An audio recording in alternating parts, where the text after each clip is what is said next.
What's up, guys? Wednesday, Wake Up Barstool. T-Bob Hebert, Brandon Walker, Evo, Connor Griffin, KB. We got a very big show planned for you today, okay, guys? A lot to get to. We got the Foreplay boys stopping by. They're going to talk Ryder Cup. We got an extra big eensy-teensy Evo baseball segment. We got Connor Griff-Ins and Outs, Hannah Montoya football fashion report, and we got Rico Bosco in studio talking about the retirement of Bruce Pearl. Mike Gundy fired, starting there. Wake Up Barstool, FS1, let's go.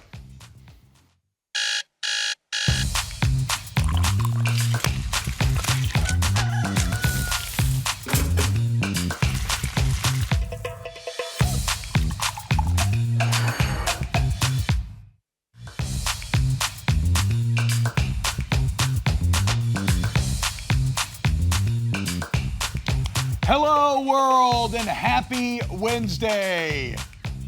Once again, Evo denied a fist bump to start the show by his mean pseudo-father, Brandon Walker. His mentor. His mentor, Brandon hero. Walker. My idol. Oh, wow. You really are submissive, aren't you? right after this man denied you a fist bump on television to start the show, you call him your idol? Yeah, he's my hero. I just want to play a game of catch with him one day. Yeah, okay, yeah. Will you? Will you walk out of that cornfield one day for... It's a continuing saga, and we'll find out. We really will. T-Bob Hebert, Brandon Walker, Evo, Connor. KB, what's up, dog? What's up, boys? How we doing today? KB got his own laptop. Oh, no way! First time in years. Wait, what? Oh, is this like a fresh one from work? I feel like Yeah. we have boxes of really nice laptops here ready to go for people. Shout out our wonderful tech support staff. We're here at Barstool Sports. This is Wake Up Barstool. Dude, this is it's the middle of football season, but this is likely the most varied show we are going to do, maybe all season long. Baseball's heating up. We got the Foreplay guys coming on, but we will start with football. As it is announced yesterday, after 20-plus years at the helm, Mike Gundy is out at Oklahoma State. Of course, this follows a terrible loss, embarrassing loss to Tulsa there on Friday night. As Brandon's laid out many times, it's one of many impending job changes in this sport, and it's ahead of a massive weekend. Brandon, initial reaction to Gundy being let go? I honestly kind of sad.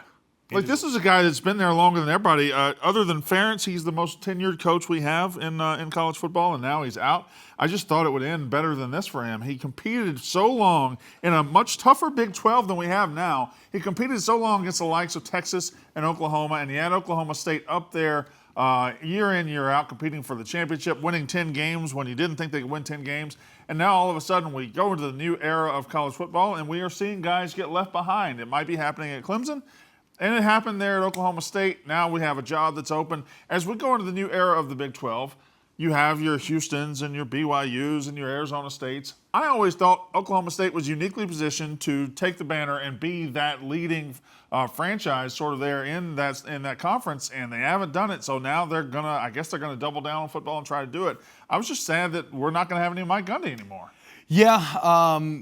Well, I mean, look, in honor, I think before we go any further, speaking of Mike Gundy, he's given us so many sound bites through the years, so many haircuts. The mullet the last few years have been fantastic. But in honor of him, let's play his most famous moment, of course, when he declared his manhood. That's depressing. Great. How long ago that was. Yeah. That's not the same guy.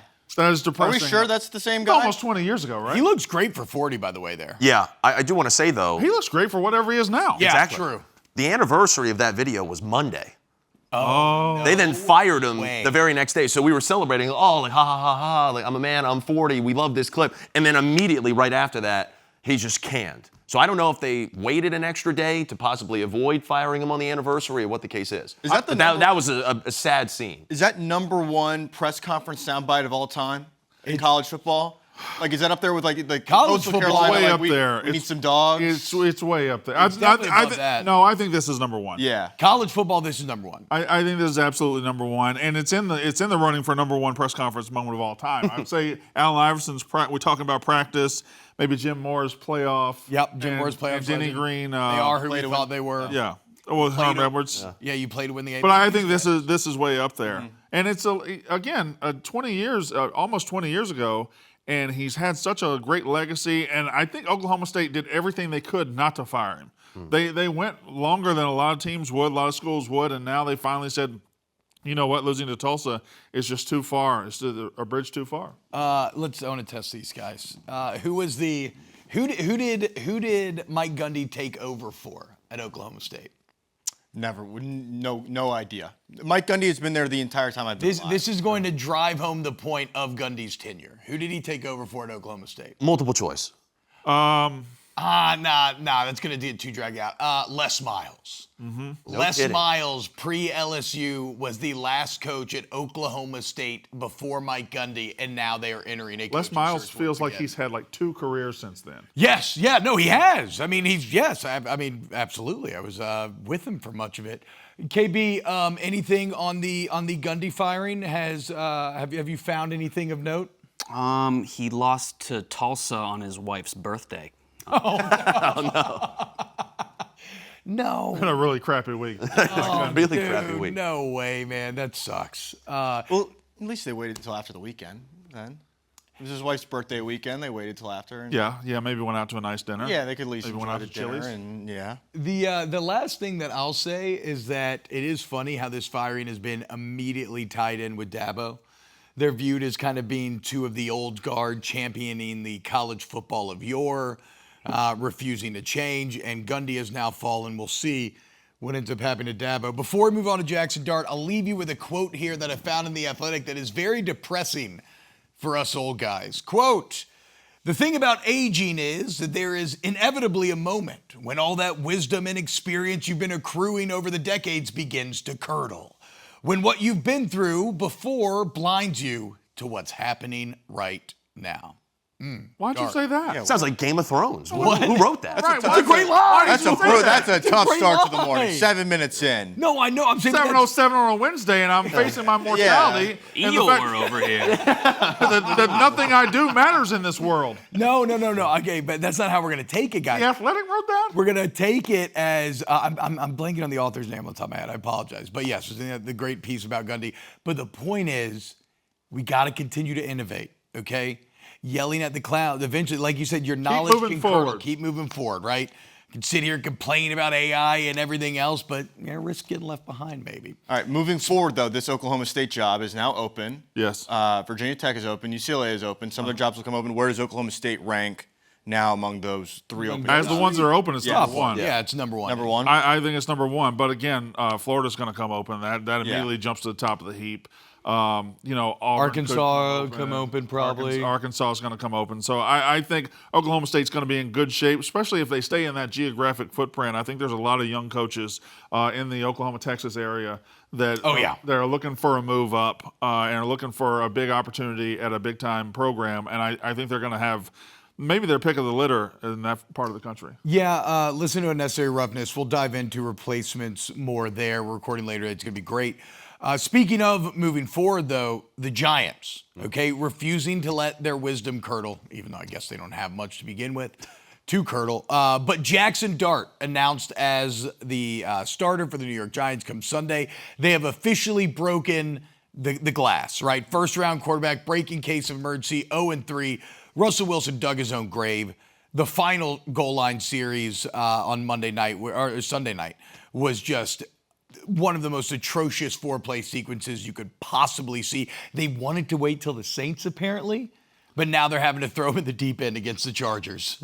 So again, I would have taken advantage of that Cowboys game in week 2 where they played a defense that gave up 450 yards and 4 touchdowns to Russell Wilson. I would have let Jaxson Dart have that defense as my first game because I think he would have put up big numbers. Ultimately, though, I don't think it matters which game you throw him into. This is a first-round quarterback who played 4 years in college football, 3 for Lane Kiffin. If he's not going to be ready at any time this year, then he's not going to be ready. You just have to find out. You have to throw him in there. This is a guy who is, again, 4 years of seasoning in college football.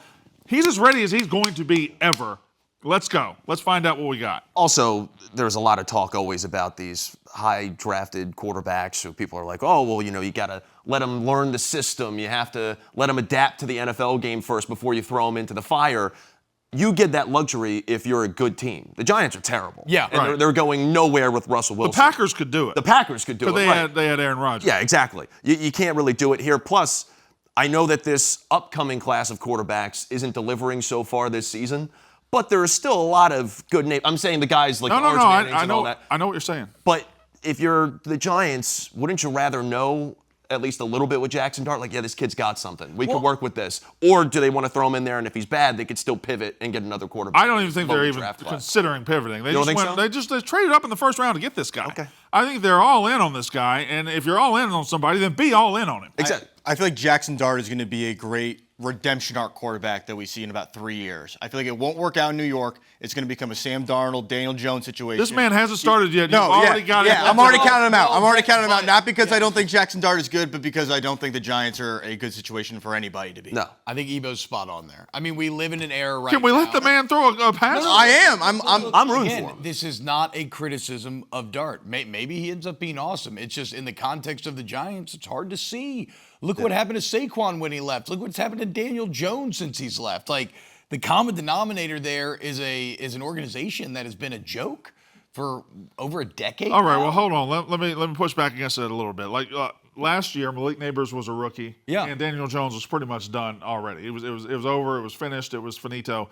Now Jaxson Dart comes in. Malik Neighbors is a legit number one. Yeah. They got a couple of good options at number 2 and 3. They've got some receivers. They got Scattaboo, who could become the number 1 running back. Like, this is an offense that could be primed to pop and could be primed to get a lot better real quick. And with a number 1 quarterback, they can do it. And they had Saquon Barkley, the number 1 running back in the NFL. They did nothing. That regime didn't work. That regime didn't work.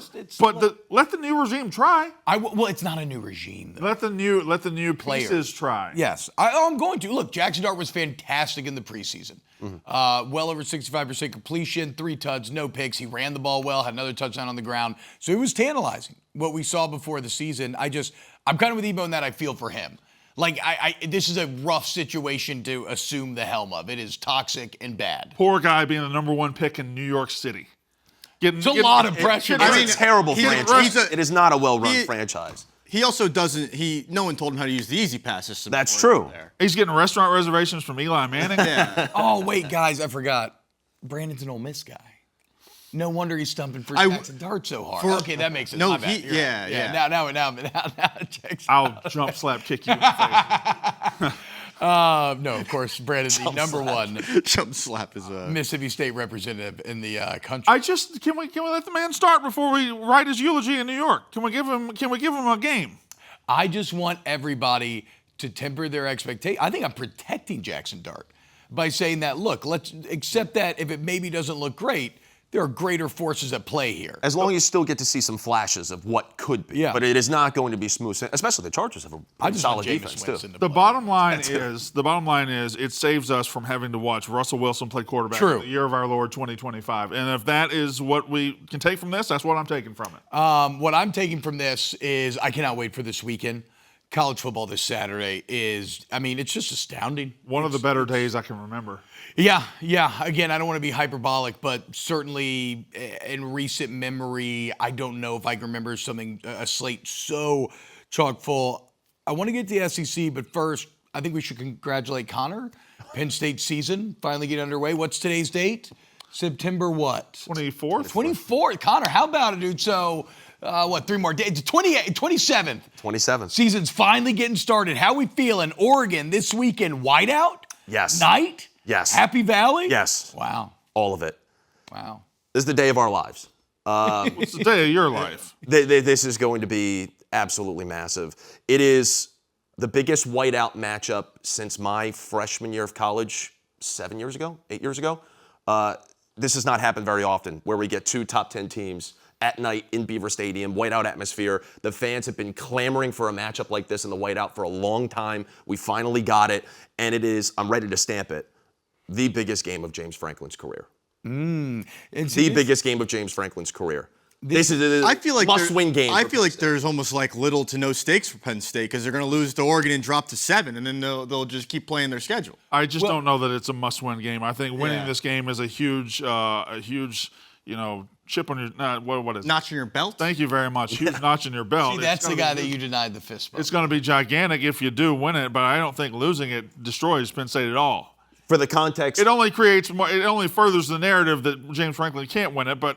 that's the thing. So I'm going to split. That's the thing. I'm going to split the difference here because the producers wanted to have this conversation of is a loser out the playoff as the winner, and I think both teams are in regardless. Yeah, I think both teams make it. The winner is like almost locked in. Yes. So the mathematical stakes may not be high, but as Connor's getting to, the kind of emotional or more intangible stakes, almost none for Oregon, the entire weight of the world on Penn State here. Correct. There's a Mount Everest of narrative hanging over James Franklin's head going into this weekend. You brought everybody back, essentially, from last season. And that Notre Dame game was a real chance to prove people wrong. Like, hey, Penn State can win a big game. James Franklin can get it done on a big stage. We botched it. Now you're going up against a very good Oregon team. They look way better than I thought they would to start this season, but they're still very inexperienced. They're still very young, coming into your house in a year that is supposed to be your year with this atmosphere. There's going to be hundreds of recruits at this game. Saquon Barkley came. Hundreds? Yes. Hundreds. Saquon Barkley came to Too this many. game. He came to this game Why back would when he you was in have high school. hundreds? Hey, listen, it's part of the whiteout. It's our biggest selling point on a national stage. Saquon Barkley decided to come to Penn State because he attended a whiteout and was like, wow, this is really something special. This is for the future. It's proving that Penn State can win a big game. We can take hold of the Big Ten, and we can control our own destiny, and let's get out to a good start. But again, Oregon, very, very good. I'm not as confident going into this game as I hoped I would be. Oh, man. So we'll see. Well, at least you're not building it up into something. I was about to say this is huge. This Game is of the huge. century potentially. Is this? Listen, T-Bob, you've played in a game of the century. What do you did play in think? a game of the Where does century. this rank? It's on the game of the century meter. That's the 100 to a 0, or 0 to 100. This is the game of Penn State century. Yes, from a perhaps? Penn State perspective, Yes, this is I massive. don't know that I can grant this a game of the century rank, though, unfortunately. Hey, guys, welcome back. Okay. All right. I like that. Yeah. It's What a is little- this? I don't know. I like it's a little funky, man. Here on a Wednesday. Welcome back, guys, to Wake Up Barstool on FS1. We do this every single week. And, I lied, guys. Yeah, tell them you lied. I lied, guys. I apologize. We're not doing Griff-Ins and Outs here. You should have stayed on me there. Thank because I God. needed to apologize to the audience. But, look, I did not mean to mislead, but we're not doing Griff-Ins and Outs yet. Instead, look, baseball's hot right now. Every week we do our EBO teensy tiny baseball segment. Today, make the font smaller. But today it's going to be an extra big teensy tiny baseball segment. Ebo, so right now, the regular season's coming in, playoffs are heating up, and there are some incredible collapses. This music is. Did you request this music, Ebo? Are we doing no, a masters but- thing? I'm having like cognitive Yeah, dissonance. we can. The Detroit Tigers right now are currently in the midst of a 1-9 free fall, while the Cleveland Guardians appear to be, well, as hot as any team in baseball. Ebo 9-1 in their last 10. What's going on with the playoff runs here? Lay out the storyline. Yeah, I mean the Guardians are. This is one of the most miraculous comebacks maybe in the history of baseball. September 12th, they were 100-1 to win their division. T-Bob, 100 plus 10,000. Wait, that's like 12 days ago. Yes, 12 days ago, plus 10,000. They're now minus 185 to win the AL Central. They have completed one of the craziest comebacks. And also, I mean, the Tigers are, you can't have a great comeback without an insane collapse. This is very reminiscent of the Phillies Mets about 15 years ago.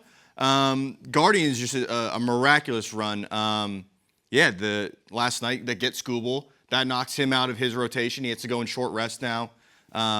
Potentially to save the Tigers of making the playoffs. A team that once had a 15.5 game lead in the AL Central is now at risk of just not making it at all, which is truly insane. Can you imagine? I mean, the grind of a regular season MLB season, and to go through all of that, and to trip and faceplant at the end like this. Mm-hmm. I mean, that's a wound so deep that it could turn gangrenous. That could break you. T-Bob, on As an September organization. 4th, it was an 11-game lead on the Guardians. 11-game lead. The Guardians were 68-69. They're now 85-72. So but they're not the only team that's currently dealing with the Tigers. It is a bit of a collapse. As last week, Cubs clinched the playoffs. Champagne everywhere. Everybody's very excited. Looks like they got a home playoff game guaranteed. You know, it's going to be awesome. And now they've lost 5 in a row. Padres rocketing up, winning 4 in a row of their own, 7-3 in their last 10. How worried should Cubs fans be here? I mean, not worried in terms of you're in the playoffs already. You're in. But the Padres are also nipping at the heels of the Dodgers right now, who are not shown in this graphic. I don't think any of those teams, Cubs, Padres, Dodgers, should be particularly worried because you already punched your ticket. But I mean, you'd like to see them play at Wrigley Field. Yeah, you'd sure like to see a home game. I mean, I don't know if it's the most warm. I mean, even last night it felt like an October baseball game here in Chicago. But yeah, crazy comeback by the Mets last night. Down 6-1 at one point. Francisco Alvarez go-ahead homer in the 8th. Yeah, the playoff race kind of went from a nothing burger about 2 weeks ago to being very, very intense over the last week or so. Mets fans, I think, might be a little bit more comfortable after last night with that comeback. But Do y'all think Frank is happy? No. no, I do not. Chance. I do not. I did see a clip of him that got a little real with him and Jinx, where Jinx asked him, like, do you know when you're happy? And Frank was just like, I don't know. I'm less mad. He did rank this Mets team as his least favorite Mets team to watch in his 41 years of being a fan. Yeah. Why? Because of the collapse. I mean, he did put. Well, that's crazy because he put out his 10-year forecast about a week ago. I don't know if you saw it, but within the next 6 years, they will go 0-162 3 times. Wow. Yeah. Wow. Yeah. So look at that right there, guys. Mets at Cubs tonight. Again, massive stakes at play in a lot of different ways. Ebo, we also got some baseball news yesterday. Replay system officially going to be installed next year. Give us the details on it. Yeah, I mean, ABS challenge system, you get two challenges per game. If you win, you get to keep them. We saw it in the All-Star game, and it seemed to be pretty universally well-liked, I think, by the casual audience. This is for balls and strikes. Yeah, for balls and strikes. Yeah, I am personally a big fan. I think it keeps a little bit of the element of true human baseball. Like, you get the aspect of the umpire still affects the game a little bit, which is maybe not the greatest thing ever, but it is baseball. It's good. It's baseball. It's baseball, good, in my opinion, at least. Yeah, and I personally am a big fan of the challenge system. I think a lot of people see the challenge system or the automatic ball strike, and they think it's going to affect catchers a lot. I think it actually doesn't really affect framing that much. Guys like Patrick Bailey, who is basically in Major League Baseball because he's the best framer in the history of baseball, I don't think he'll be too affected. I would like for it to affect framing. I think framing's got out of control. Okay. Framing is out of control where guys will it used to be frame it where you catch it so they Sure. see it's a strike. Now it's take it to the middle. Yeah, it's and bad. I It's think it cool. looks ridiculous. I love that Coastal Carolina catcher that was just like, Taking everything to the middle, oh, it was unbelievable. catching it up here and going right to the middle. You know who he plays for now? Who's that? He's in the young core. The new The young Orioles. Wow. New young core. Are they still the young core? No, yeah, young Can't core be the 2. young core forever. Young Infinity Core War. 2.0. Infinity War. It's a sequel. Endgame. KB, do you have any thoughts on Robits entering the game of baseball? What is going on? Did an umpire miss 27 calls the other day? Yep.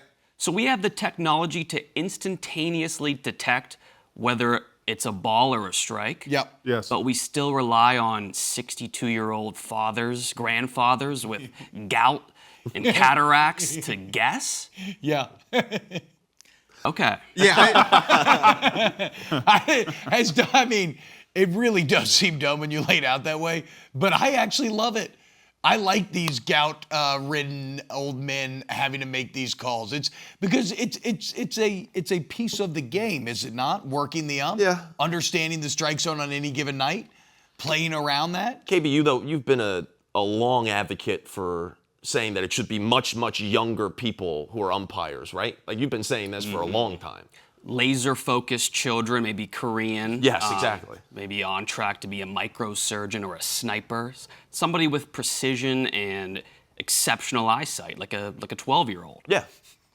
I don't see any flaws in that. I also, You don't see any flaws in bringing in 12-year-old Korean boys to be the umpires. he lays out a good Well, case. if they have great vision Okay. Exactly. That's the key. and laser focus and work ethic. But so with this whole ABS thing coming around, how much longer until we just get rid of umps eventually? How much longer are people going to realize, why do we have these guys back there? I have to imagine the union the umpire union will be blocking this for as long as possible. Yeah. In terms I of mean, making two challenges per game. It's not too much. It's fine. Those are probably going to be gone by the end of the first inning. exactly. Well, no, think back to the All-Star game. There was one, I think, in the second inning, and then there was one in the 8th or 9th in like a big moment. Yeah, Edwin Diaz got to get out of the top of the 9th. Yeah, and I thought it worked great. Rosarena. I thought it worked great. I thought it was exciting. I thought the reviews were quick. It was cool. It had a little bit of that tennis, like, like build-up thing to it. Also, to no surprise, the catchers in spring training were the best at 56% on their challenges. Pitchers the worst at 41%. Oh, wow. If I'm a leadoff hitter, I'm taking both of them. First pitch of the game, I'm challenging. Yeah. Let's look at that, Gus. Well, and that's the rule, right? It can only be a hitter, pitcher, or catcher. It can't be Correct. a No coach. Okay, assistants, yeah. Gotcha. Oh, that's cool. All right, so that's going to be in next year. Did you want it to be the popcorn guy in left field? I didn't know if a coach could. Okay. But My popcorn one- guy would be cool. My one request with this, as a viewer of baseball on TV, Yes. Sure.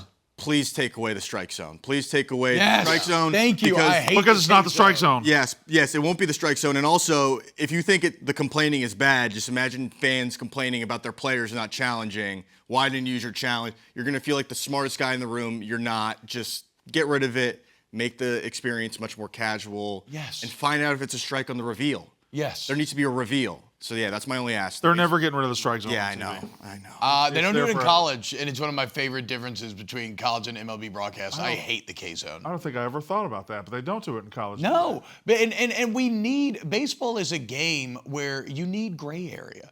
You need to be able to complain. Oh, what was that, Blue? Come on, dude. And if we let these robots take all that uncertainty out of the game, what do we have left? So I'm sorry, KB. I'll have to deny your advocacy of robots making these calls, and I'll even deny your advocacy of 12-year-old Korean children making these calls. I prefer my old cataracts-riddled men.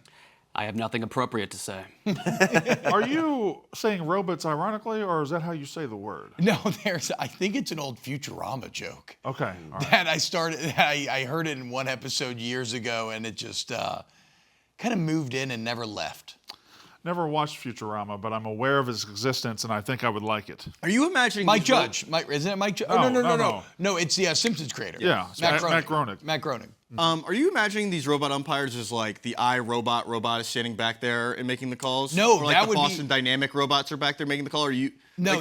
Because that's what I think you're thinking in your head is going to be back there. No. See, this is the saddest part about the reality of the robot revolution is we don't even get something that tangible. It's not humanoid robots that we can recognize. It's just a cold, unfeeling screen that tells us balls or strikes. If there was an actual robot person back there, I could actually. I'm way more on board. Give him a little silly Oh, outfit. like the robots from Star Wars, P3CO? Yes. You do this, and I just don't know why. If he was back there, it would be awesome. C-3PO. Or the little one, the trash can guy? Yeah, that'd be R2. That'd be sick. They're like, R2D2. I'm actually all on board for robot umpires if it's R2D2. Will be good. all right, guys, there it is.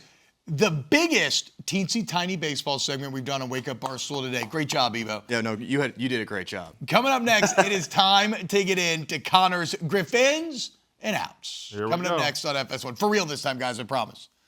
Ooh, dude, we feel a little jazzy this morning here on a Wednesday. Wake Up Barstool.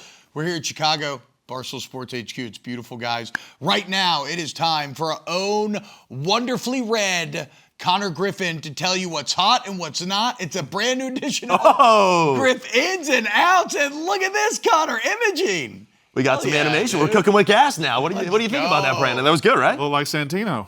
a little bit. All right, shout out to Francis, by the way. I think he was the one in graphics who made that. All right, Griff-Ins and Outs. Yes. The stuff that we are leaving behind. Well, I guess I should start with the ins. The stuff that we are bringing with us from these past couple of days in sports. The stuff that we love. The stuff that we want to see more of. Along with the outs. The stuff that we want to leave behind. The stuff that we do not like very much. So my first in, glizzies. Glizzies are in. Hot dogs.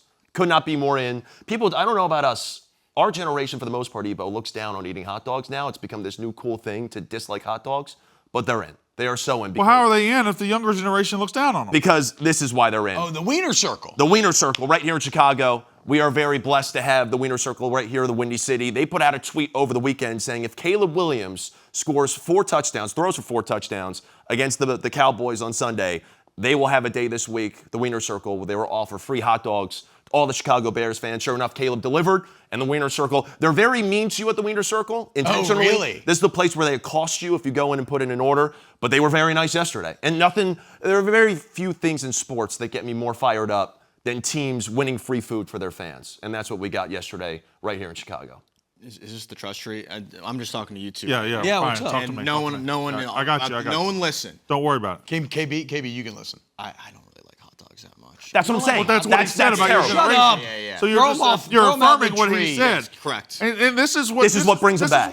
This is It's why just baloney. We can't die. Yeah. We can't die because this generation is going to replace hot dogs. How are you going to say I don't like hot dogs? Also, that much, Rico? since I've moved to Oh, the you don't like Midwest, America? I like bratwurst. Bratwurst should be the standard. Oh, okay. Bratwurst should be the It's standard. yeah, those it's are just good, a too. complete. Yeah. That's great too, but it's a completely different thing. Kyle, hot dogs? I mean, I saw a video of people waiting like an hour for a hot dog, for a free hot dog. They're not expensive. But this is to be a part of the It's the Wiener Circle fandom. zeitgeist. Yes. I hired a TaskRabbit. I paid him $35. The Bears mascot was there. Caleb Williams' dog was there. His actual dog, not his hot Side dog. note- Everything was great. I do. Wait, was love- Caleb Williams there? I don't think so. But his dog was there? Yes. How did his dog get there? No idea. Side note: I do love a place that, like, their shtick is kind of being rude. It's hard Yes. to pull off, but when a place pulls it off, it's kind of fun to go to. Because we're on FS1 airwaves, I will not say, if you're in Chicago, to ask for the chocolate shake if you're at the Wiener Circle. But if we weren't on the airwaves, I might say something different. Oh, wow. That's a little joke for the 312 people in the room if you ever go to Wiener Circle. Anyway, my next in, garage sales. Oh, I haven't been to a garage sale in a long time. Exactly. Shea Gilgeous-Alexander, he was talking with Nardwuar the other day, and SGA has some pretty good fashion. Maybe we could talk to Hannah about it later.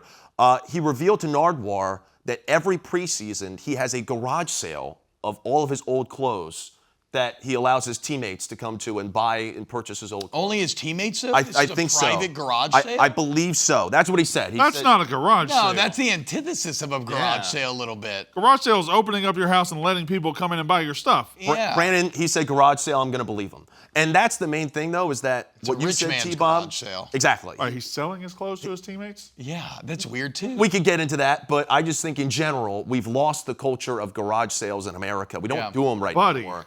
Buddy, I go to garage sales every Saturday. You also have a problem. Could you? Yeah, that's true. For those that don't know, Brandon is a mantiquing hoarder. Yeah, I like old stuff. I like cool stuff. Sorry, Now, sue me. will you ever do a garage sale, or would that rip the soul from your I body? will never sell it. Exactly. You're just gonna come home one day and it's just all gonna be out there. No, Your I've wife's had gonna be I've- selling it. My wife has thrown the garage sale idea out there a couple times. I'm like, not in my house. Okay. Brandon No, fair will buy a even bigger house before he has I to. bought a second house. That's true. I forgot. You Yeah. literally did before he has to get rid of a Storage. single starting lineup. Storage in my mom's house, very key when you can find that house. All right, next out. My next out, expensive camera equipment. We Yes. could do away with all these cameras. We don't need them. I'm sure the people at home would prefer not to see me in high def right now. But USF, they did something very cool. Their social team, they're doing this thing where they're filming the games from the sidelines using all these obscure objects. They did a Nintendo 3DS a couple weeks ago. Yep. This was a Ring doorbell. This is all Ring doorbell footage. So now I'm very curious to see what they do next. I would love like a rear view camera from a truck or something along those lines. Does Question. Grainy footage, I like this. This is in. Why? Why? because it's cool. Yeah. Grainy footage is not cool. This is not cool. Just take a camera out there. I They're like trying this. to be. They're, No. they're saying, look at us. We can. It's do a cool anything." new twist. You got to go. Yeah, we're getting too. This clear. doesn't look good. We're getting it's too- retro. but that's why it looks. Yeah, but it good. doesn't even look retro. It just looks, Bad. yeah.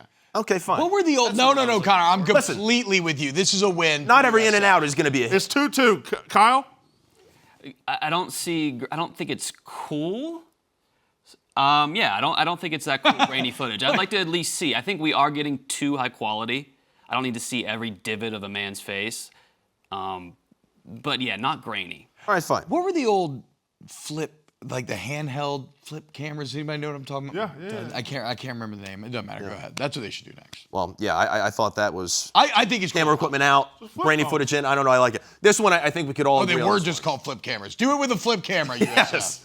My next and my last in, actually, unexpected bromances. We talked about this a little bit on Mostly Sports yesterday. For whatever reason, Bill Nye got a star on the Hollywood Walk of Fame, and Jaylen Brown was there, and he's just giving a speech wow. at Bill Nye's Walk of Fame induction. These guys became buddies. I believe last year Jaylen Brown put out a tweet where he was like, I just want to meet Bill Nye. How do I meet Bill Nye, the science guy? Bill. And then sure enough, Bill Nye, they linked up at a Celtics game one time. They're now good friends, and Jaylen Brown is giving a speech. So for anybody Joel out there, McHale as well there? I think so. We always talk about, guys shooting their shot with women. I say, shoot your shot. If you want to meet a bro, if you want to get a new friend, shoot your shot. This is funny because I just moved into a home and I've been doing a lot of Facebook Marketplace shopping to decorate stuff.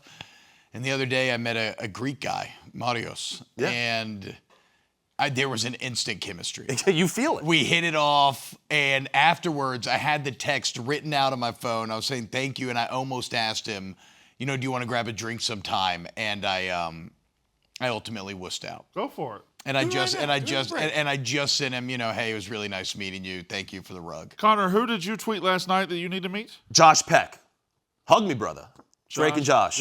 Wow. Yeah, Okay. I would love to meet him. So Really, Josh, you're really setting your visions high there. Hey, Oppenheimer. He was in Oppenheimer. He was dude. great in Oppenheimer. Once you're in a Nolan movie, that's big. Yes. Also, don't demean Bill Nye. Somehow he got a walk. No, I meant, sorry. I did not say that in that sense. I said making somehow Jaylen Brown was there. Okay, yes, that is Yeah, somehow. Bill Nye, Fair. well deserving of a Walk of Fame star. I apologize. And then my last out, Harry Styles. Why? Wow. Harry Styles is out because he's now Stead Sarandos. I will only be referring to him as that. He ran the Berlin Marathon, and he did it under the alias of Stead Sarandos. Ran it in under 3 hours. I believe his time was 2:59. Can I get some context? That is like a sub 7-minute pace. What? Yes. Unfathomable for someone of Harry's athletic prowess. Yes. He was a tank. Sub 7 minutes for 26 miles. And that's why I think this is so impressive. I will no longer be referring to him as Harry Styles. He is Stead Sarandos. I can tell Brandon, I brought up running long distances in the past 2 Griffins and outs. He's getting the cold sweats a little bit out Well, of him. not only that, but I just not really that into pop culture right now. Which one of those is Harry Styles? Oh, There's boy. no, Brandon. No, stop it. Stop it. There's no way. on the Another right. Nolan, another Nolan alumni. Later, I guess. Correct. He's on the right. He's on the right. Okay. Did people know it was him? I think there were a lot of people who were onto it during the race, but I don't know. It's kind of funny though because he's so fast they couldn't catch him. Yeah, seriously. How did he come up with Stead Sarandos? I have no idea.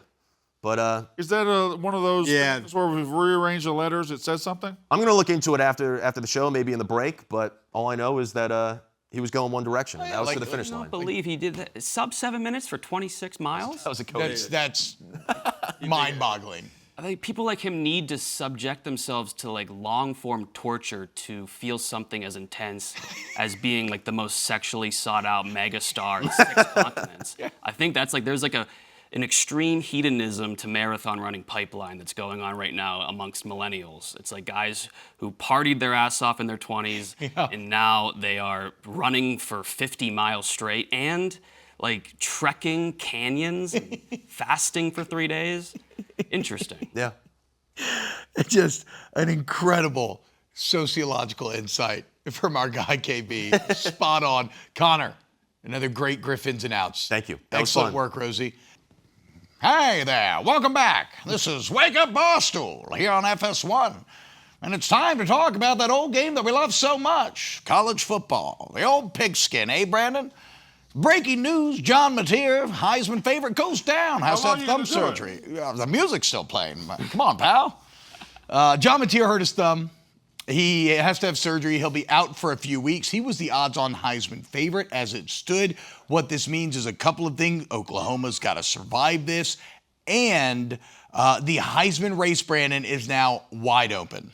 It is wide open. I got 3 guys, and we'll shake it up a little bit. One guy who's done it so far statistically and should be in the lead, and he is. One guy who's going to have huge opportunities, and another guy that we need to be talking about more. The first guy is Fernando Mendoza. 14 touchdowns, no interceptions so far for an Indiana team that destroyed Illinois the other night. When you coming in, he could be a solid quarterback. He has been a huge upgrade for them over a good quarterback from last year, Rourke. Mendoza has the numbers. He's going to be playing in bigger games this year. They got Penn State coming up. They got Oregon coming up. They have a tougher schedule this year. Indiana's receivers are great. Mendoza looks like he could be a long-haul Heisman candidate. Number 2 is a guy who statistically doesn't have it yet, but you better watch him because he's delivered in his one big game, and he's got a lot of big games left on the schedule. It's Gunnar Stockton of Georgia. Against Tennessee, he put Georgia on his back there in the third and fourth quarter and came back, scored, they went 44-41. Yep. He had a big game there. He hasn't put up numbers against the bad teams on the schedule because they don't really do that at Georgia, but he's got Alabama coming up this weekend. He's got Texas coming up later. He's got Ole Miss coming up later. He's got Auburn coming up later. He will be in big games every single week. And if he does what he did against Tennessee, this is a guy that you better watch out for winning the Heisman, even though it doesn't feel like it yet. And lastly, we have a guy, KB, a couple of weeks ago gave us the stat. Every Heisman year ever that ended in a 5 was won by a running back. Tell him. So why not look at the guy who has separated himself as the best running back in college football so far this year, Ahmad Hardy of Missouri. This guy came from ULL, correct? Yep. No, ULM. UL Monroe. Thank you Even very smaller. much. Shout out Brian Vincent. Came from UL Monroe, played at a tiny high school in Mississippi. This is a guy who got there at Missouri, and he craves contact. He looks for contact. He's got over 600 rushing yards right now, and I believe he's got something like 435 yards after contact. He is somebody that is delivering. That offense is very good. Purbulla can run the ball. He can throw it. You got Roberts there alongside Kevin Coleman, the receiver. This offense is going to be there all year. I think they're a playoff team, and Ahmad Hardy has been far and away the best running back in college football. Why not look at him for the Heisman? Yeah, not bad to start your SEC career with 4 straight 100-yard games. He's been absolutely fantastic. He punished South Carolina the other night. Yeah, so that is, KB, I think you'll Kansas. appreciate this. I don't think you'll ever see this in a box score again. I'm going to use rough numbers here, but Mizzou outrushed South Carolina, I think like 285 to -9. Just really unbelievable stuff. All right, guys, that was a great hour one. Coming up hour two, we got the Foreplay guys stopping by to talk Ryder Cup. We got Rico Bosco talking Bruce Pearl. We got Hannah Montoya's football fashion reports. We got a ton planned. Keep it locked on FS1. What's happening, guys? Welcome back to Wake Up Barstool here on FS1. For all you golf heads out there, it's a great week for you guys. Ryder Cup is underway. So who better to talk to this morning than the best golf podcast in the entire world? Our guys here at Barstool, the Foreplay boys. We got Frankie and Trent hanging out with us. Boys, what's going on? How we feeling this morning? Thank you. No, thank you. Thank you for having us. It's an honor to be on Wake Up Barstool. We're very excited to be here. We're a golf podcast. You said we're kind of a football podcast. We talk a lot of sports, but I guess golf is the main one. And it's a big week because it's Ryder Cup week, and we're very excited for it. So we were talking to the commercial break. Oh, my bad, Frank. Go ahead. No, I was going to say, this is a home game. This is Long Island. We're New York-based, even though we come from different parts of the country. This is where Foreplay originated. We did one of our first videos at Bethpage Black. Trent famously shot a 144. 144. So the fact that we have the Ryder Cup there, I got married at Bethpage Black. This is like, to me, this is it for me. I've been waiting for this since they announced it. I cannot believe that we're finally there. So this is a massive week. Hopefully the weather all kind of clears out and that we can have a nice weekend of some good golf. What is set the scene for us a little bit since y'all are boots on the ground? What is the vibes like? The crowds like? Is there a tension, an excitement? Help us understand it. Yeah, I mean, I think a lot of people are anticipating ridiculous crowds. I saw there was a couple quotes yesterday saying that the wives of the European team shouldn't go to the Ryder Cup because they're going to get harassed, or I think the word was abused was one of the words that one of the players was saying. So at the end of the day, I don't think it's going to be that crazy. I do think that it's going to be a very loud and cheering type of crowd, but I think people will be kind of respectful. I hope no one crosses the line. So I'm very excited to see how loud it does get, though. I mean, this is a New York, very built up. We got our butts kicked in Rome. We really want this win. So I think this is going to be one for the record books, I think, in terms of people showing up and how loud it's going to be. Yeah, I'm very curious to see how the crowds react and what they do. For the better part of a year, I've been predicting that there's going to be a shove of some sort, whether a player shoving a fan shoving a player. I'm not rooting for that to happen. I don't want that to happen. I think that would be way over the line.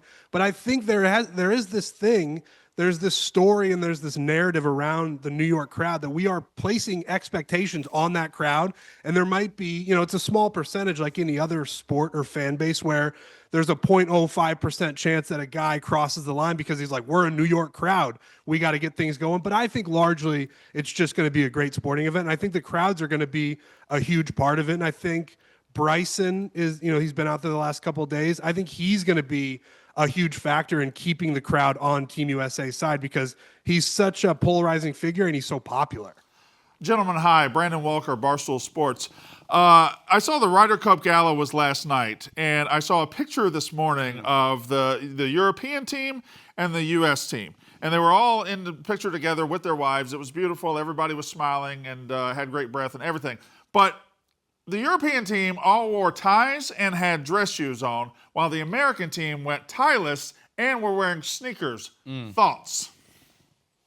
Well, first of all, great sweatshirt, Brandon Walker. You look amazing. And what I would say to that is, I'm happy that they're doing anything as a team. If they're all that they're all not wearing ties, that makes me happy. The problem at the last Ryder Cup that we got our butts kicked at was, we sort of lost the narrative, and then it became like, oh, what is one guy doing, and is it going against the rest of the group? As long as everyone is doing the same thing, which is not wearing ties and wearing sneakers, I'm okay with it. It seems like Keegan Bradley's got everybody on the same page. And at a Ryder Cup, when you've got pro golfers flying in for 5 days, it's a 3-day event. It's all very quick. You got to make sure everybody's on the same page. And I think Keegan Bradley thus far has done a very good job of that. And last night was evidence of that.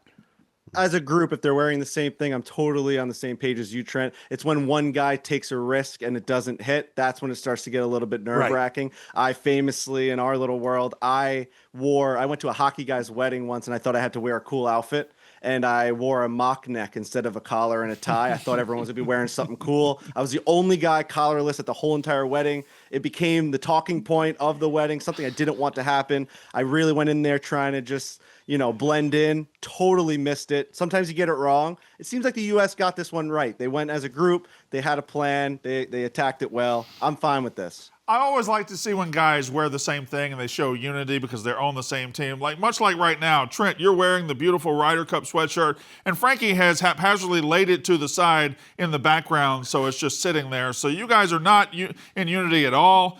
Frankie obviously thinks he's better than you, Trent, and it's not that big of a deal, but that's what I've noticed.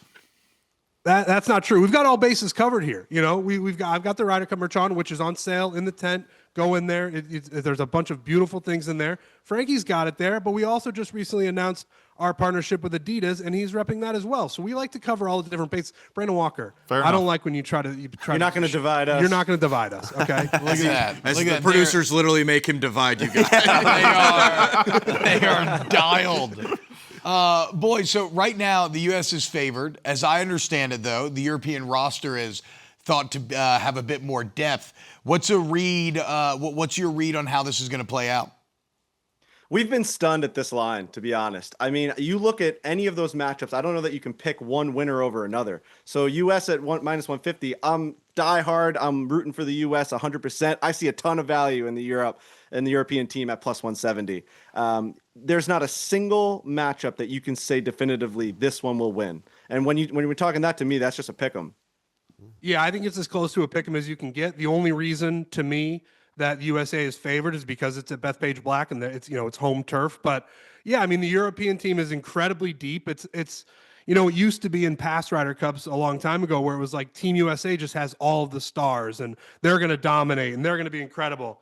But now it's they got Rory McIlroy, Shane Lowry, Tommy Fleetwood. Like both teams are stacked, so it just is what it is.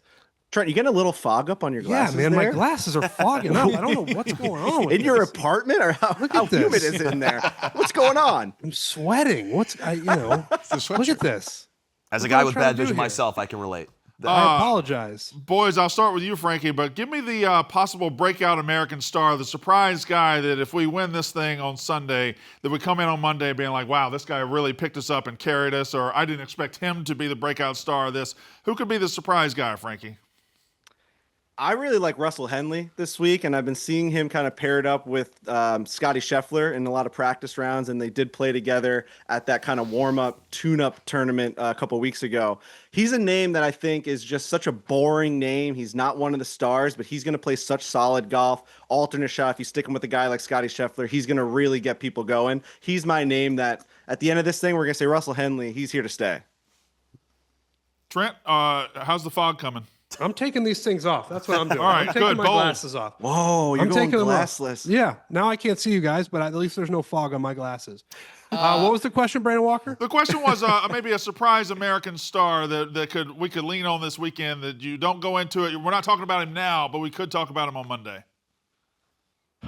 Well, I'm going to say, and this is going to go against your question a little bit, I'm just going to answer it in my own way. I think Bryson has a big opportunity here to really become, the last couple of years, he has positioned himself as, he basically wants to become the most popular golfer on planet Earth. He's obviously successful at the championship level with the U.S. Opens, but he also started a YouTube page. He's all over TikTok. He's everywhere. He really is.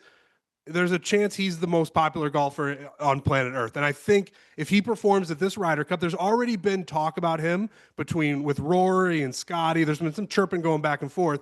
But I think if he can rise to the occasion and really be the lightning bolt that Team USA needs, I think it's just another thing that it's like, wow, Bryson DeChambeau really is the biggest golf superstar on planet Earth. And again, I've been watching some of the videos and the crowds out there. They follow him off the first tee. Wow. They want to see him try to drive the green. He brings the energy that Team USA needs. And if he can perform, I think it's going to be a big rallying point for Team USA. So this is his Hulk Andre the Giant moment? This is his chance to become America's hero, complete the redemption tale that is Bryson DeChambeau. What about on the other side of the docket, boys? Is there a European that when you lay your head down on the pillow at night and you close your eyelids that will be dancing in your head? Is anybody who do you fear the most in this European squad?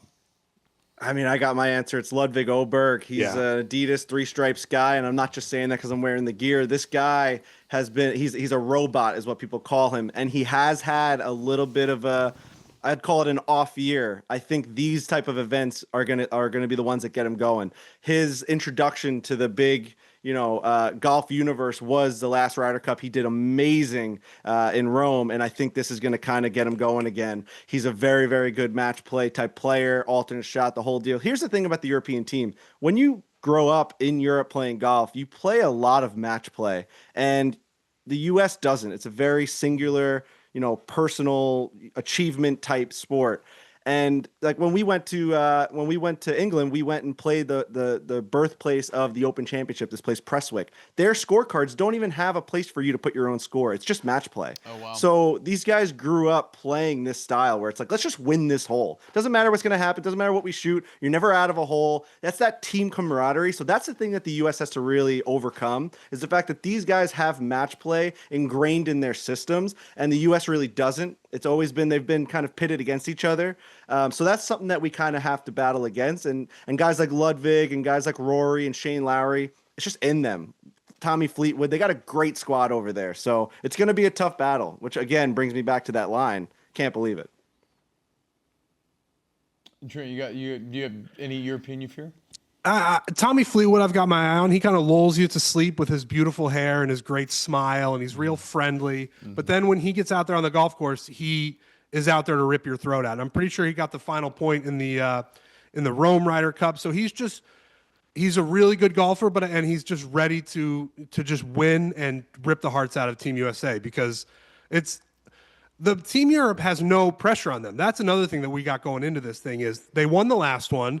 There's really no expectation. A Ryder Cup team winning on foreign soil is incredibly rare. So they don't have any pressure on them. The pressure is on Team USA. They are expected to win. People want them to win, and they're the betting favorites to win. And I think that actually puts Team USA in a bad spot. I think Team Europe is just chilling, and they're ready to go. Frankie, as a belligerent New Yorker yourself, you're expecting the belligerent New York crowd this weekend to have an effect and to be kind of one of the stars of the show. Do you have anything planned to be as belligerent as possible? Will you be doing anything to get on TV? Will you do anything to embarrass our country or our company? Listen, the word belligerent's getting tossed around a lot right there. I think it's going to be a very respectful, boisterous. Is Yep, that the word I'm boisterous looking place. for? Boisterous place. We're going to go with the word boisterous there. I think that's just kind of what we're going to go with. It's going to be a very proud and just like loud fan base. I saw Coach O was there yesterday getting the people going. Did you see that'll that? Coach Yeah, O it was will getting the help. people going. I don't know what he was doing there, but he had Keegan Bradley hooting and hollering. It was a very random thing for a Tuesday at the Ryder Cup, but I'm very happy it happened. Listen, it's going to be a great event. Friday's going to be out of control. You got the president coming in. We're hearing maybe there's Coach O right now. Look at him. He was really. It's like this is unbelievable how random this is. Bro, he's the best. Coach O was probably very disappointed that it wasn't the Riders he was expecting. Look, he's the best interim coach of all time. You bring him in to just get pumped up, get the boys motivated a little bit. Look at him, dude. Boys, okay, as on the way out here, I got two real quick. Okay, best bet, and then just tell everybody what Foreplay is going on all week long. So, best bet for me, I'm going with the chalk. I'm going Scotty Scheffler to win his first match. I mean, you can see that right there in the DraftKings Sportsbook. Scotty Scheffler to win his first match. He's going to go out there and he's just the best player in the world. For me, and whenever Scotty Scheffler is playing golf and I don't bet him, I feel like a dummy. So I'll be riding Scotty Scheffler for but I'll be riding Scotty Scheffler as hard as I can. At the end of the day, I'm always going with Scotty Scheffler. My best bet is I love a hole-in-one bet. Anybody to make a hole-in-one during the Ryder Cup is plus 400 on the DraftKings Sportsbook. You're just rooting for a hole-in-one. I do this all throughout the PGA Tour season. It's just really fun because then you're just rooting for somebody to make it in one. Now, I hope Team Europe doesn't do it. I hope it comes from an American. But somebody making a hole-in-one at the 2025 Ryder Cup is my number one favorite bet. And again, boys, what's going on in the pod this week? What are the plans? Where can everybody see and watch everything? Yeah, so we'll be at the golf course Friday through Sunday, so hope to see everyone out there. We'll be at the merchandise tent. We are selling officially licensed Ryder Cup merchandise, which to us is out of control to be able to have our logo and the Barstool Sports logo next to the Ryder Cup and the Bethpage logo. It's something that we really don't take for granted, and we're very, very appreciative and feel very blessed to be able to do that. And then we're going to be at Borelli's, my family's Italian restaurant. We'll be there tonight doing a live show, so we got that. That's already sold out, so everyone that's coming to that, we can't wait to see you there. And we'll be there having drinks and enjoying the Ryder Cup after we get to the golf course. So this is a big one for me. I got friends and family. Everyone's like, this is my week, so I can't wait to kick it off. Hell yeah, man. Frankie, Trent, thank you so much for coming on this morning and help us kick off our coverage as well. Sounds like it'd be incredible. Full circle moment. Like you said, home game. Let's get it done. USA. Thank you, boys. Thank you, guys. There it is. Best football/golf podcast in the entire world. Yeah. Foreplay. Shout out Coach O, dude. Definitely winning now. Shout out to Frankie, oozing American patriotism in his head-to-toe German apparel. When we get back here on Wake Up Barstool, we got Hannah Montoya's football fashion report. You're not going to want to miss it, so don't. Thank you, Connor. Great coffee, by the way. Of course. Welcome back to Wake Up Barstool here on FS1. Guys, we do it every single week. It is my distinct pleasure. We are joined by one of the most talented people here at the office. That is our own Hannah Montoya, as she has another football fashion report for you. Hannah, what's up, girl? How are we doing today? Let's go. I'm feeling great. How are you guys? Doing well. Doing very excited. Average. Better now. Oh, I love that. I was just sitting out there Honest. just looking at how beautiful all of you looked on the screen. Oh, thank you. That's so kind. Yeah, of course. So now we're going to talk about other people's physical appearances on the football fashion report. Off the bat, I'm going to talk about probably our most viral moment. I don't know if you guys have seen this clip. We're going to watch it one time through. Focus on the security guard. Yeah. Right here. Yeah. Is that Connor Griffin? It's close. It's Connor Griffin with the Will Compton look. Yeah. on That was now. a neck snap. Neck snap. And well-deserved. This is Devontae Smith's fiance. Yeah. She obviously looks incredible. She posted this on Instagram. I think this is, rule of thirds. She kept that moment in there. I would too. I think it's awesome. Dude, I feel so bad for the security guard. I'd have done the exact same I thing. think everybody gets it. 1,000. You think so? Yeah. Yeah. It's But funny. he didn't. Yeah, you're not expecting this to go like, now he's gonna have to hear it from whoever at home. But By the way, at the end of the clip, he doubled back and did it again. I mean, Yeah. she's stunning. Yeah. She's gorgeous. And you can see like a smile too. Like that brightened his day a lot. Devontae Smith ended up commenting on it, "Hey, security better watch out." So, With a crying laughing emoji though, right? yes, yeah. So it was in context. good spirits. It was a positive moment. I'm sure Big Dom will handle it very amicably. Definitely make it about himself. Yes. There you go. Stop. Yeah, I think she looked great. And we talked about last time shorts and suits doesn't work out. We were wrong. True. That looked amazing. ladies, True. though, Good. For ladies. Good Ladies can point. do whatever they want. Yeah, but Yeah. we would have never expected that last week. I didn't think I'd see a woman wearing shorts and a suit, and then it looked that sexy. It's insane. Yeah, no, that looked incredible. So I think that's one of like the peak moments of the week. And then next we're gonna move on to kind of the opposite. I don't know if you guys know this former NFL star. Is that Josh Tate? Yeah. Or like the thumb from Spy Kids. Yeah, I think he's got a good look going for him. Obviously, this is a look where you say like, oh my God, did that guy lose a bet? And the answer is yes, that is why he looks like that. I don't know. How are we feeling about this? Do you guys like it? How does it? Complete honesty. Yeah. I'm a little. I think he looks kind of good. I think it works. I'm a little jealous. I think if I shaved my head, I would look like a human phallus.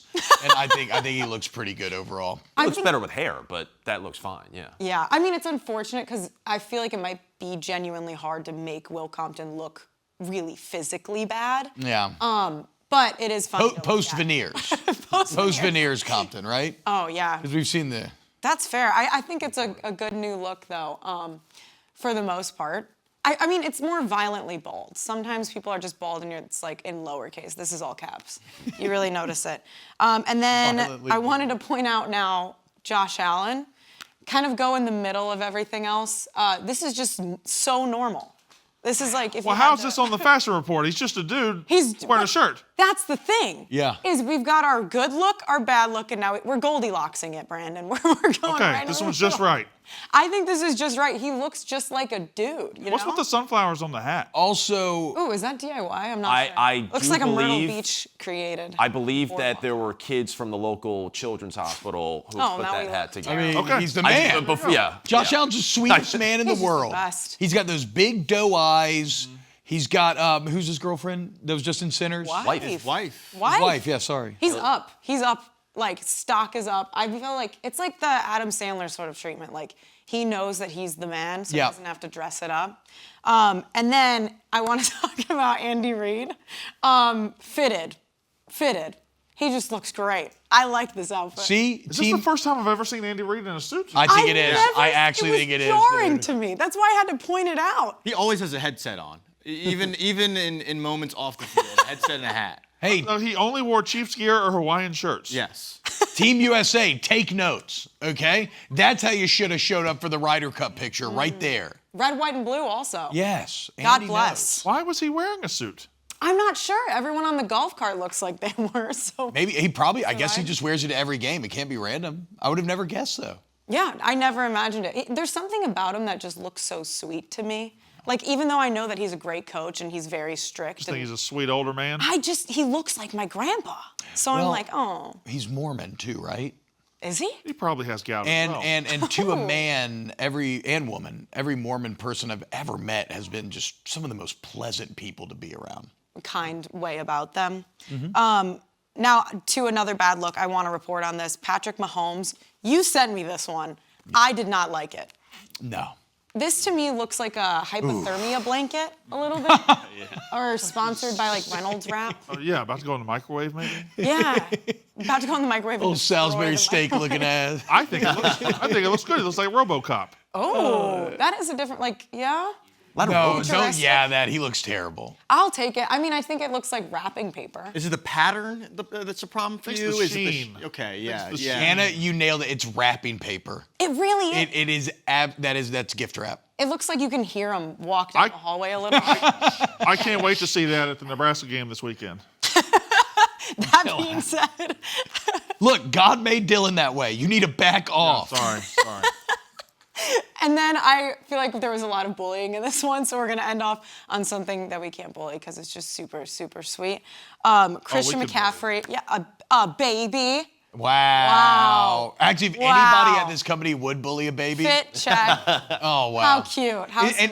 And oh, wait, no, that's okay. I was thinking Kristen Juszczyk, but that's McCaffrey's wife. That's awesome. That's a, God, that's a tiny little baby that makes me have baby fever.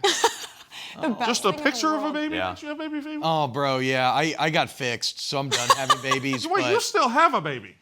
no, he's like 2 now. Dude. That's two's a baby. No, I'm talking about though, Baby, you know, baby. when they're like laying on your chest Yeah. and they can't really think or do anything. I'm with you, T-Bob. You've got baby No, you're fever? not. No, you can't. Connor, baby fever. I held a baby for the first time this weekend. Wow. In his life. Oh, wait, how was that? It's fantastic. Did you do it weirdly? Yes, I didn't know how to do it. I was like, Like far out? yeah. It was not. Not too intimate. Baby up in front of your face. I just think when you put like super oversized accessories on a baby like this, it's the cutest thing ever. Connor, can a single man with no girlfriend get baby fever? Possibly. Guess we'll have to wait and see. Be careful, ladies, There if you you choose to spend your time with Connor Griffin after hours. That's all I'm He saying. has an agenda. KB, anything on the fashion report here? Buy less, choose well, make it last. Fashion shouldn't be disposable. Sure. Love that. Hannah, thank you so much. Thanks so much for having me, you It was guys. excellent. Hannah Montoya, guys, the absolute best. Also, watch the Micropod if you haven't seen it. Those are always The so Blutman funny. micropod was funny. He was amazing. They were all He really great. lives there, huh? Yeah, it was crazy. He showed me all of his things.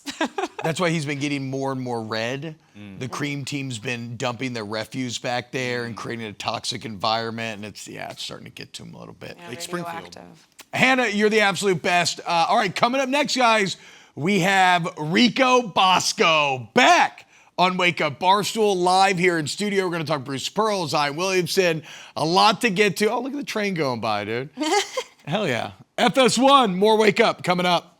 What's happening, y'all? Welcome back to Wake Up Barstool. FS1, check it out, dude. We got our own Rico Bosco live here in studio. We got a bunch of basketball to get you, some football bets, big weekend coming up.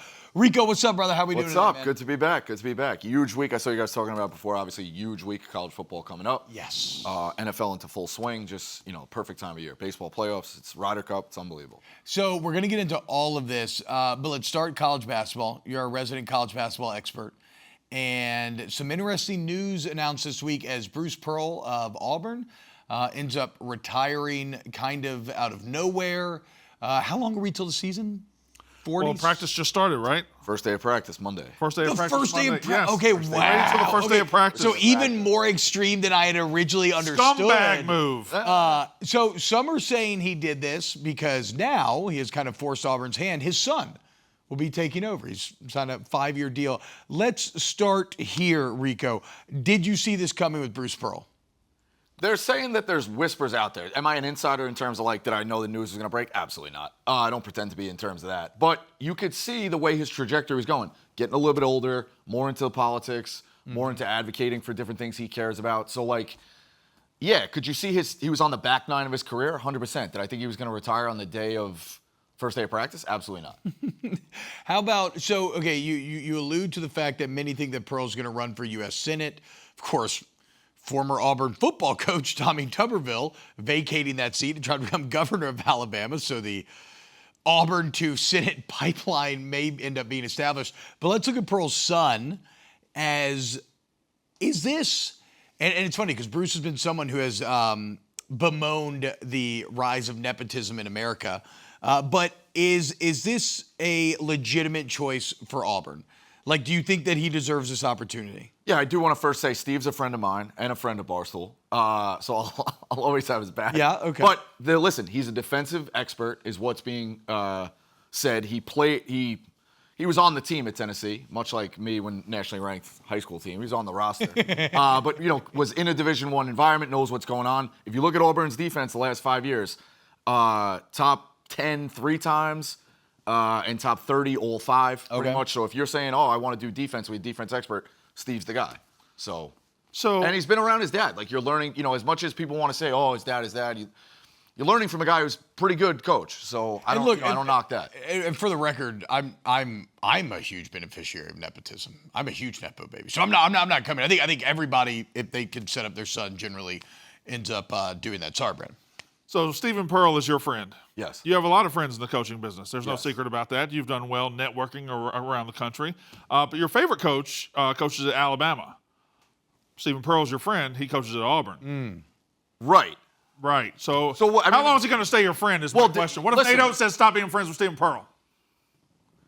Yeah, you probably pull the plug on that one. But, Okay, all right. But here's the thing. You talked about it with college football the other day. You know how the Big 12 says we're rooting for our other teams.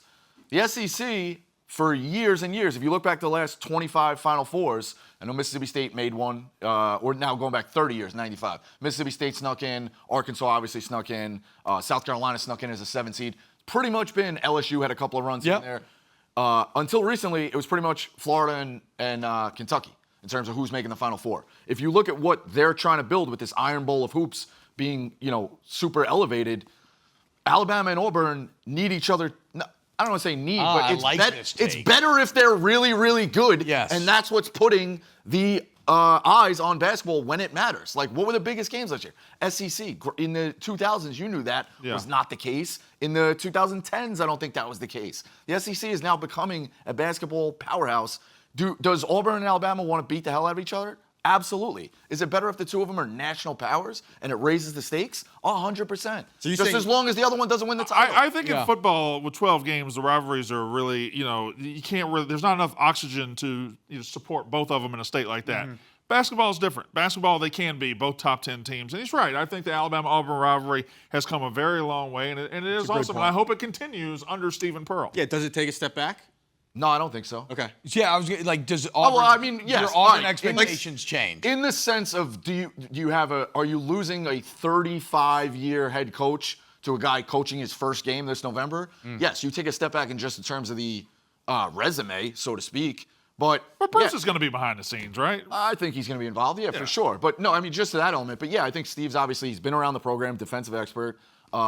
Younger, like you've seen a lot of these younger guys do pretty well. Todd Golden hung a banner. Shire's doing pretty well at Duke. Like these younger guys, better age, they might get more of what the college guys are going through. So. Yeah, I mean, true. And I mean, with how all of college sports are changing so drastically every day, I do think like a younger, more malleable guy has proven to be a profitable path for others. You are losing another, like we lose Gundy, we not lose Bruce Pearl. Like we're starting to lose like the big personalities. Yeah. and Yeah, that's coaching. what's tough. And we're getting to more of those Ambassador Todd of the game, Golden yeah. robots that just kind of And know Pearl is, analytics. and shoot. I know people like, shoot listen, threes, the but- Alabama people like, you got to hate Auburn, you got to hate Pearl. Like, growing up, Pearl was he was a character in college basketball. Always remember the shirt off with Yes. that Summit thing. He brought Tennessee to that #1 game against Memphis when it was Tennessee-Memphis, #1 versus #2. Awesome.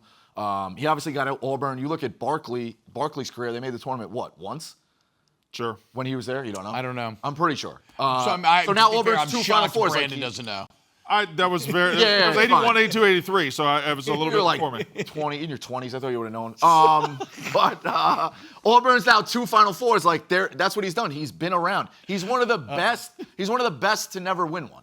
He's in that, and college lifers. Like that's what a lot of these guys do. And you're watching them all kind of go by the wayside. The legends of Wright and Kay and Roy. Self's on his way out. Izzo, I would imagine, on the back nine. Like it's just growing up watching these guys who were bigger than life college basketball guys are now out. So. Well, not only that, but 10, 15 years ago, when the SEC commissioner had to go to the SEC spring meetings in Destin and stare at his 12 or 14, whatever teams it was then, and said, hey, you guys need to start caring about basketball. We need to get serious about basketball. Bruce Pearl was a big part of that. Bruce Pearl getting to Auburn, and then Oates getting to Alabama, and all these coaches getting to where they're getting, and that's when Kentucky hired Cal. I think maybe they had already had him. But the SEC made a distinct effort to say we're going to be a basketball conference too. It has worked, and they are power in college basketball now. And Auburn and Bruce Pearl driving force behind that. It's kind of scary. Sorry, it's kind of scary when you go think ahead. about it. Like SEC, oh, we want to get into basketball. Okay, But Pretty quick, that like switch also turns. like NIL played a massive factor, Massive, right? Because they have the most resources, so all of a sudden you can just pay. But that was Auburn went to the Final Four before NIL even kicked in. They went to the yes, Final Four. no, I'm sorry. 2019. I'm not saying it's. Yeah. I'm just saying I think it's Before NIL kicked in for everybody else. It dovetailed nicely, right? Where they wanted to increase their commitment and then all of a sudden you could increase the commitment financially and legally. Yeah. All right, Rico, what about this weekend? Like we said, massive slate of games. What are your favorite plays? What are we looking at? Yeah, I wanted to take him last week, and it looked like a blowout early, and then it kind of turned into a bit of a sweat. I'm looking at North Texas, minus the 12.5 against South Alabama. I like their offense. I think they can outscore people.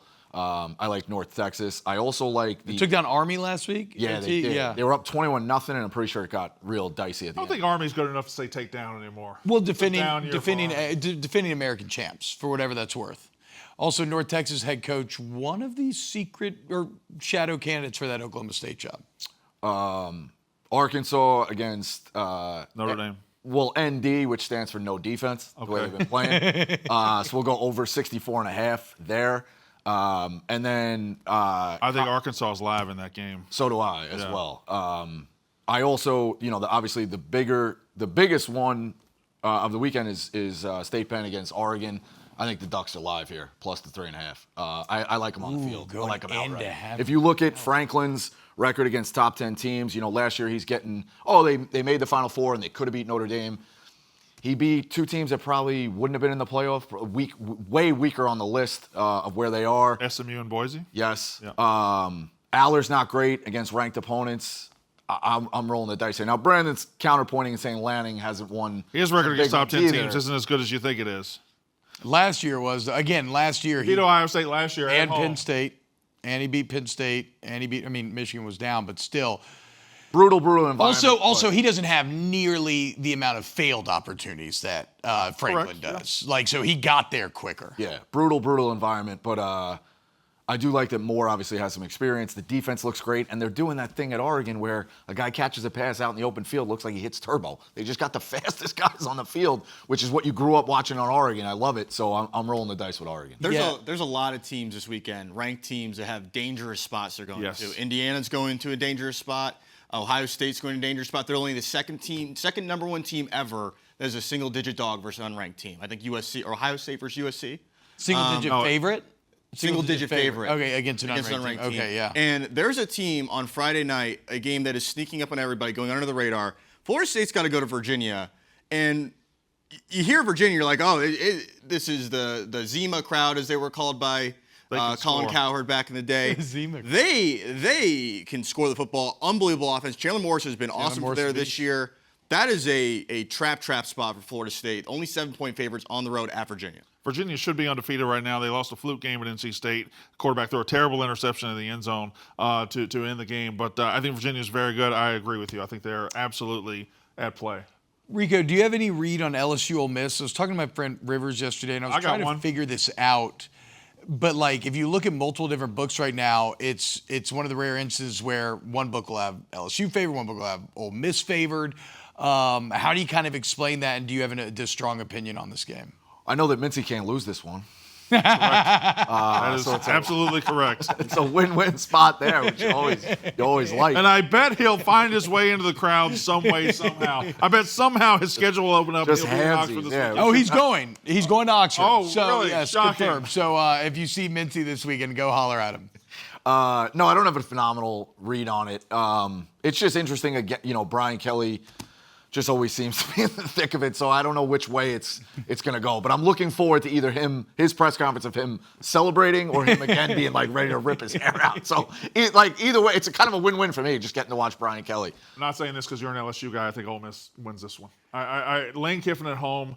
I think they're a little bit better than people thought they were going to be. Their defense hasn't taken. They killed Tulane, and Tulane's not a big-time SEC team. They are a solid team, and they just absolutely killed them. And this Trinidad Chambliss, man, I know LSU's defense is good, but makes me so mad. They found him out of nowhere, out of Ferris State, and he can run the ball, he can throw the ball. I don't want to say they got lucky because they went and got him, but Austin Simmons was supposed to be this all-world quarterback, and he wasn't. He gets hurt. Now you really have an all-world quarterback. I think Ole Miss wins this one. Can you help me out with the beef? I saw Lane Kiffin's press conference. He said, "Yeah, we're playing during the day, and then when we play LSU at night, who is the networks are picking? The networks are picking. So it's not the school doesn't get to pick, and that's what his frustration is. He's mad at the Why network. wouldn't the network throw him? This slate's loaded. That makes sense too. You got Georgia, you got Alabama, Georgia. That's the problem. Yeah, you got. Well, then why not manipulate that? Like last week, that would have been. It could have, and I think they stuck South Carolina, Kentucky at night, which is an odd one. But I don't think the SEC and its partners revolve around Lane Kiffin's wants and needs. I don't think they sit there and say, "Well, Lane wants to be at night. We can't do that." But is, is 2:30 still the 2:30 is a premier great spot. Well, I was going to say, but like growing up, it was the premier SEC spot. Yeah. Do we still consider it to be the premier spot, or is that now prime time? I think coaches especially like playing at night. Yeah. Because their fans are the most riled up. Yeah. Their fans are the most ready to go. I don't think it ultimately matters. I think that stadium will be crazy at 2:30 on Saturday. But no, I don't think 2:30 is the marquee spot it was 5 years ago. LSU 8-2 in their last 10 against Ole Miss, but Also, it's Ole still Miss, hot in Mississippi, by the way. Ole Miss has won the last 2 in Oxford. Still hot in all of the South. Yeah, still right now. still hot down there in Oxford. So it'll probably be 90, 92, 94 at, I don't know the weather this weekend. When does it start dipping? Probably mid-October. I'm going to Georgia this weekend. I think there's a cold front coming in, so you might want to check on that. Oh, that might be nice then. Might want to check. Might actually be nice. Really quick, Mississippi State live this weekend? Yes or no? Tennessee, Starkville. No, maybe. I don't know. I'd love it to be the case, but it feels like one of those games where we go 4-0, we get excited, and we're down 28-6 at the half. Yeah. That's what it feels like. But hey, I'm going to be there ringing my cowbell in Chicago at my house. How have you guys done against Heupel? We've only played him once, and that was last year when we went 2-10. We were terrible. Got it. So I don't really even judge that. Rico Bosco, Rico, thank you so much, brother. Coming in, give us some insight. Last night's Barstool After Dark stream was awesome. It's not a great idea when you show a weakness at this company, but we'll see. The milk thing? Yeah, the milk thing. Yeah. Pick'em will be out later today or tomorrow? No, recording Thursday. Oh, okay. All right. The milk thing is very funny, guys. You should probably go check it out. Rico Bosco, thank you so much. All right, when we get back, guys, let's go ahead and wrap up today's show. I still want to dive in to more of these games we're going to be looking forward to coming up this weekend. Plenty more. I guess it's not entirely true. One segment more. Here on Wake Up Barstool, FS1. What's going on, y'all? Welcome back to Wake Up Barstool. Just bemoaning the fact that I've never been to a bar mitzvah before. I know we were talking about 12-year-old Korean boys earlier. If anybody knows any 12-year-old Jewish boys, I would like to go to one bar mitzvah before I die. I'll accept a bat mitzvah as well, so I'm definitely open to that. You ever been to a quinceañera? I've never been to a quinceañera either. Still be fun, but I think the bar mitzvah is a bit more. I guess I've just thought about wanting to go to bar mitzvah more. Fair. To be fair. Brandon, what's wrong? Do you know We have maybe the most epic, my hair looks terrible, we have the most epic college football slate in the world. Yes. It's going to be awesome. Yeah. Which is why we're going to talk about skinny Zion Williamson. Yes. Yesterday, look, I just got to touch on this real quick. I'm a Pelicans fan. I know you want to talk about it as well. Go ahead and just play what Zion looks like now. I don't know that I've ever had such a toxic relationship with a professional athlete that I've loved. I know your feelings. Every time I'm out, they drag me back in, and look how skinny he looks, Brandon. I am so back in on Zion Williamson, dude. MVP season loaded. T-Bob. Let's go! I saw this yesterday unprompted. It just passed on my Twitter account, and I said, wait a second. That in the face, that looks like Zion. And I zoomed in on it. This is scary. Yeah. This is fun. This is scary. We need skinny Zion. We need him dunking on people. We need him playing more than 24 minutes every third game. Yes. We need him active. The Pelicans have disappeared as a franchise over the last 3 or 4 years because of his unavailability. And if he is going to step up and be skinny and be a skinny star, I'm all the way back in. All the way back in. I was I think worried. skinny Zion's an amazing development. I was really worried when I first saw it because it looked like, I was like, he doesn't look very healthy. It's skinny, but I was like, oh, this looks off. But now I've reevaluated the picture. I've noticed that it was not Photoshop, which was my original thought, and I am all in with you guys. I think this is going to be awesome. Which feature did you zoom in on first to take in? Which was the most breathtaking feature? Because you were zooming in on his biceps. I was going face. Face? Face. Okay, It's yeah. his head. Well, His face. head is smaller. Yeah. His head is smaller. What should I have been zooming I'm just on? curious. Yeah, see, what stands out to you? KB? I just think that Zion Williamson is one of the most athletically awe-inspiring men of the millennium, and his legacy has been reduced to a gluttonous beignet blimp, and I don't think that's fair, despite his recent struggles. I guess I'm coming from the perspective of every year I do this where I get my hopes up only to be dashed upon the rocks, only to be told he's skinny now, everything's changed, blah, blah, blah. But then he comes back and he does a 360 windmill dunk. And my heart opens again. And now he's Ziombic and he looks great. And I'm in all over again. Let's go, Pels. Flock up, baby. It's our time this year. All right. It's our time to talk college football because it's just an unbelievable slate. I could start in a million different directions, but I'll start here. Good company, man. USC, a surprising USC team that I think a lot of us have not paid attention to. Will look pretty damn good thus far. They're going to be heading to Champaign to take on Illinois. It's going to be big noon kickoff. College football show will be there. Brandon, what's your read on this game? Well, I think USC, I called them the other night against Michigan State after everything else had kind of quieted down, and I was watching them. Efficient, kind of easy offense. The quarterback is, I didn't mention Maeva for Heisman, but he could be in the Heisman conversation. And this is the tone of this week. Like, you have Penn State, Oregon in the Big Ten. You have Georgia, Alabama in the SEC. But I think if you look further, deeper into these conferences, like this game, you have matchups all up and down these leagues. And I think this is a big one. How does Illinois bounce back? Are you the team we saw against Indiana? Or are you the team everybody had ranked 9th in the country last week? Do you have some fight to you? And USC is the same way. We have kind of discounted Lincoln Riley. We're in year 4 now. It hasn't really happened. But maybe this is the quarterback, and this is the team we've been waiting for. Somebody's going to tell us a lot about themselves in Champaign on Saturday. Yeah, the Jaden Maeva stats, as he's alluding to, are out of this world right now. Still the highest-rated passer in the entire country. Well, we gonna learn. We're gonna learn this Saturday. I mean, Champaign. they profile like a very classic Lincoln Riley They do. team. Terrible defense. Yeah. Again, Much terrible, Much but- different than last year. we have to remember this on Lincoln Riley. The most damning part of his entire career is he has never had a team finish better than the previous year. Whether it was at Oklahoma, USC, he has always gotten worse. It looks like this could finally break that for Riley. This game Saturday will be a massive step towards that. We haven't talked Georgia Auburn. We haven't talked Georgia Alabama yet. No. It's going down in Athens. Alabama's fascinating to me. We wrote them off after week 1, and all they've done since then is look pretty damn good.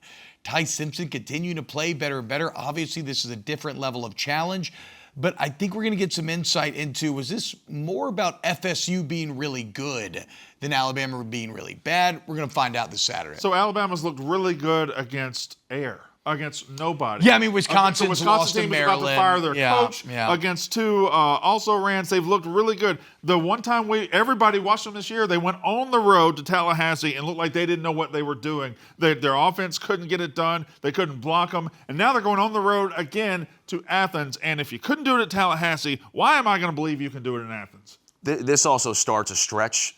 6 of their next 7 games are against ranked teams, as of right now. They could change. They could fall out of the rankings, but this is a very, very brutal road that they're about to start on. Do they get it started with a win?